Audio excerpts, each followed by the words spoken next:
The war had dragged on for 73 galactic cycles.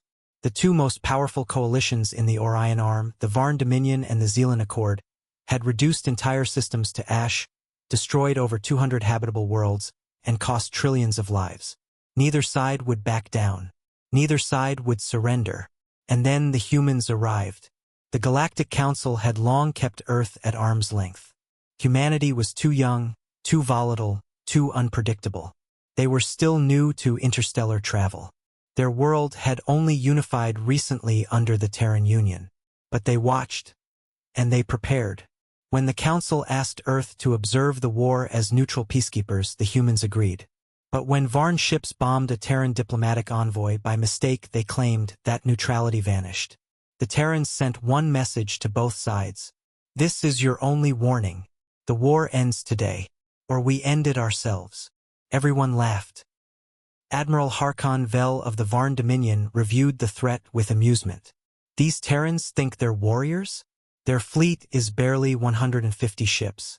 They only just learned how to fold space last century. He ordered a small skirmish force to intercept and discourage them. 6 hours later, that force was gone. Not defeated. Not captured. Gone.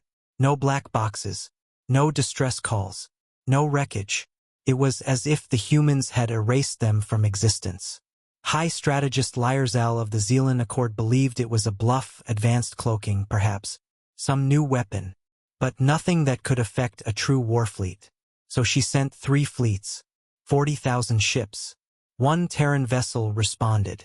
It broadcast a calm voice in Galactic Standard. You were warned. Then came the storm. The Terran fleet didn't fight with brute force. They didn't fire massive salvos or engage in drawn-out skirmishes. Instead, they used tactical silence, instantaneous strikes, and weapons the galaxy had never seen. Ships vanished mid-fold. Drones reprogrammed themselves mid-battle to turn on their masters. AI cores melted without warning. Gravity collapsed in confined bubbles. Hulls unraveled as if reality itself had been cut. One by one, entire fleets simply ceased to function. Within 4 hours, the Varn Dominion surrendered. Within 6, the Zealand Accord followed. There was no negotiation, no diplomacy, just silence and then submission. Because the humans didn't want territory. They didn't want resources. They wanted it over.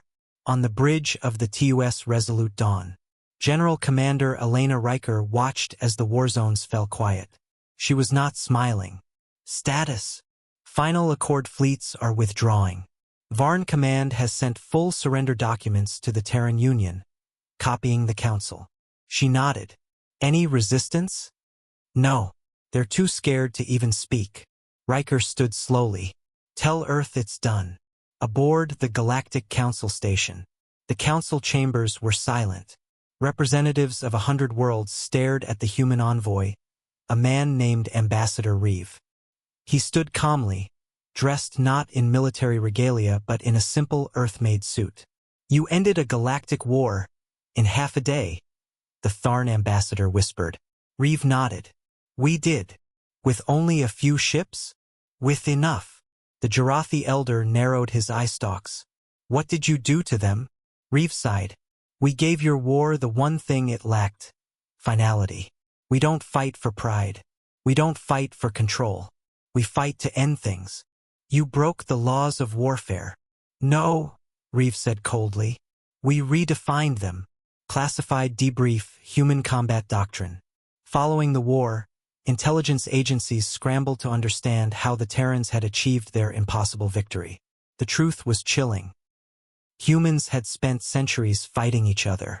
Every environment on Earth had birthed a new form of warfare. Jungles, deserts, oceans, cyberspace, orbit, nuclear, psychological. And when Earth united, they didn't forget that past. They learned from it. They built fleets not for power, but for surgical devastation. They didn't just master space warfare.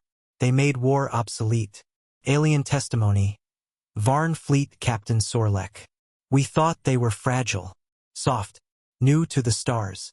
But humans don't conquer like us. They calculate.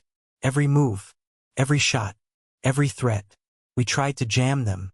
Their AI rebuilt itself live. We tried to flee, they predicted our folds. We tried to hide, they knew. When we surrendered, their general said only one thing. Good.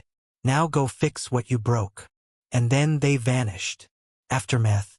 Peace returned to the Orion Arm, not because of diplomacy, but because humanity made it the only option. The Galactic Council passed a resolution 2 weeks later. No military action may be taken without Terran observation.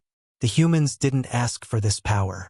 They just showed the galaxy what happened when they were ignored. Back on Earth, General Riker stood at a memorial wall. No human soldiers had died in the conflict. Not a single one.